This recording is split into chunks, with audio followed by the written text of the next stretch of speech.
I'm Brian DeShazer. And I'm Wenzel Jones. With NewsWrap, a summary of some of the news in or affecting LGBTQ communities around the world for the week ending July 4th, 2020. Russian voters have given Vladimir Putin what amounts to a lifetime presidency and constitutionally banned marriage equality in the process. According to the Central Election Commission, 78% approved the package of constitutional amendments. They allow Putin to stay in power until 2036. He'll be 84 years old. The vote also amends the Constitution to say that Russian values include defense of the institution of marriage as the union of a man and a woman. Marriage equality has never been a realistic goal in Putin's Russia. It will be even more challenging now with inequality baked into the amended Constitution. A campaign ad featuring a homophobic depiction of a queer family that posed the question, "Is this the Russia you want?" was so offensive that it was pulled after widespread criticism. Apparently, the Yes campaign's "Our Country, Our Constitution, Our Decision" slogan appealed to Russia's generally conservative electorate. High-profile Kremlin critic Alexei Navalny called the results a huge lie. He wrote, "I voted no, everyone voted no, and the result is a solid yes. This has nothing to do with the opinion of Russian citizens." Meanwhile, a number of Western embassies flew the rainbow flag in Moscow to salute Global Pride Day on June 27th. A statement by representatives from Australia, Canada, New Zealand, the United Kingdom, and the United States called on the Russian government to protect the rights of LGBTQ people and to affirm the inherent dignity of each individual as expressed in the Universal Declaration of Human Rights. Putin spokesman Dmitry Peskov dismissed the flag waving, saying that any occurrence of propaganda of non-traditional sexual minorities in our country is prohibited by law. That's the so-called No Promo Homo law enacted in 2013 that forbids exposing minors to any pro-queer activities or speech, including pride parades. The Moscow Times reported several people posing for photos in front of the rainbow flag-draped U.S. Embassy. Some people posted photos of themselves dressed in bright rainbow colors or makeup or kissing their same-gender partners. Those are courageous actions in and of themselves. A recent poll found that 1 in 5 Russians believe that LGBTQ people should be eliminated. The Russian U.S. Embassy's gesture flouts an early June order by President Donald Trump banning rainbow flags from official embassy flagpoles. Other U.S. embassies simply displayed the rainbow flag elsewhere on the embassy grounds. Homophobic Polish President Andrzej Duda fell short of the 50% majority needed to win re-election outright in voting on June 28th. He'll face queer-supportive liberal Warsaw Mayor Rafał Trzaskowski in a July 12th runoff.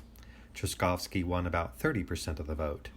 Duda's campaign included repeated references to LGBT ideology, as in, "These are not people, it is an ideology," worse than Soviet indoctrination. His Law and Justice Party has consistently preached traditional family values in the heavily Roman Catholic country. Trzaskowski urged supporters of other candidates in the race to vote for him. In his words, "This result shows one thing that is most important. Over 58% of our society wants change. I want to say clearly to all these citizens, I will be your candidate of change." The COVID-19 pandemic forced authorities to move the original election from May to June 28th. As Duda's support diminished in the interim, the main opposition Civic Platform Party replaced its original candidate with the more electable Trzaskowski. Pollsters are predicting an extremely close vote in the coming runoff. Gabon Senate has voted to overturn the country's law against same-gender sex. The office of President Ali Bongo Ondimba described the June 29th tally as a landslide, an even larger margin than passed the repeal in the House, according to Reuters. Ondimba is expected to sign the bill into law. Gabon joins Angola, Seychelles, Mozambique, and Botswana in overturning what were usually colonial-era statutes outlawing crimes against nature. However, in Gabon's case, the law was passed just last year. It's not clear what prompted the repeal now. Opponents cited religious beliefs as their reason for voting against the measure. 72 countries on the planet still criminalize same-gender sex, and almost half of them are on the African continent. Meanwhile, South Africa's National Council of Provinces has approved a bill to prevent marriage officers from opting out of same-gender weddings.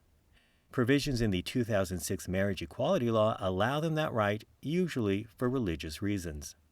The change passed in the upper house this week had already been approved by the National Assembly in 2018, according to Times Live. The bill now goes to President Cyril Ramaphosa for his expected assent. The tiny Balkan nation of Montenegro is now the first European country outside of Western Europe and the European Union to legally recognize same-gender couples. Lawmakers voted 42 to 39 to create civil partnerships on July 1st. The law gives same-gender couples most of the rights of marriage, just not the name and the ability to foster or adopt children. Montenegro's parliament rejected a similar proposal just last year. No wonder John Barak of the advocacy group LGBT Forum Progress told reporters that, "I honestly wasn't expecting it." Barak called it really extraordinary. It's a big day for all of us. Montenegro would very much like to join the European Union, and the civil partnerships law is seen as a step to gaining approval. Opponents reportedly charged that civil partnerships were being imposed by global world Satanists.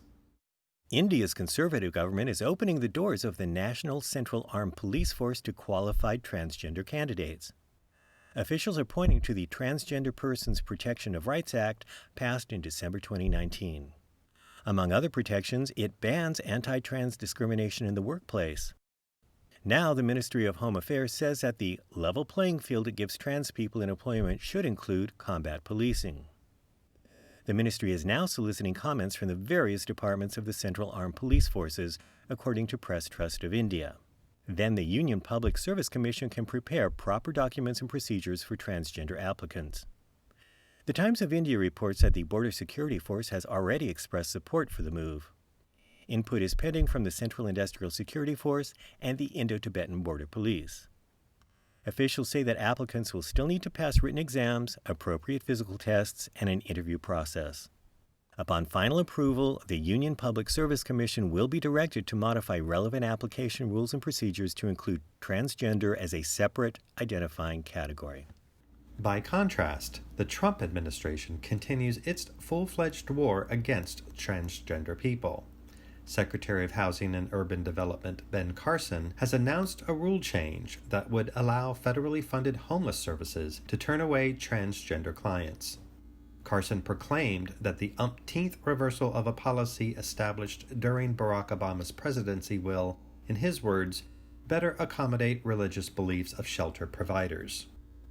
The July 1st statement from Housing and Urban Development explains that the new rule allows shelter providers that lawfully operate as single-sex or sex-segregated facilities to voluntarily establish a policy that will govern admissions determinations for situations when an individual's gender identity does not match their biological sex.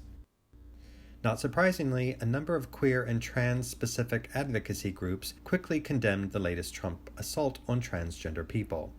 The ACLU's Trans Justice Campaign Manager, Lala Zanel, stressed that this new rule would be particularly dangerous for Black and brown transgender women. They are disproportionately represented among the country's unemployed and homeless population. The proposed rule change is subject to a 60-day public comment period before taking effect. Finally, a Pride Month miracle has brightened the landscape of a small Spanish town. 3 people in the Andalusian village of Villanueva de Algaidas complained about a rainbow flag flying over the council building. Spain's Supreme Court decided recently that local government buildings could only fly official flags of Spain, its regions, or the European Union. Socialist mayor of the village, Juan Civico, said he would indeed have to take the flag down, noting, "But the people can put what they like on their balconies." A shopkeeper in the nearby popular LGBTQ seaside resort of Torremolinos heard the mayor's sly message. He drove to the village and handed out close to 400 rainbow flags that had been languishing on his shelves because of the COVID-19 crisis. On Pride Day, June 27th, as Reuters described it, Villanueva de Algaidas was awash with flags hanging from balconies, windows, and even a bar in solidarity. Shopkeeper Antonio Carlos Alcantara marveled that the village is full of rainbow flags. It is incredible. That's NewsWrap, global queer news with attitude for the week ending July 4th, 2020.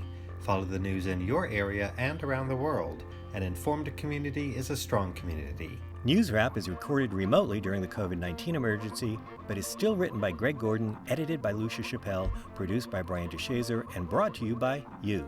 Help keep us in ears around the world at thiswayout.org, where you can also read the text of this newscast and much more. And you can listen to NewsWrap each week by subscribing to our This Way Out Radio YouTube channel.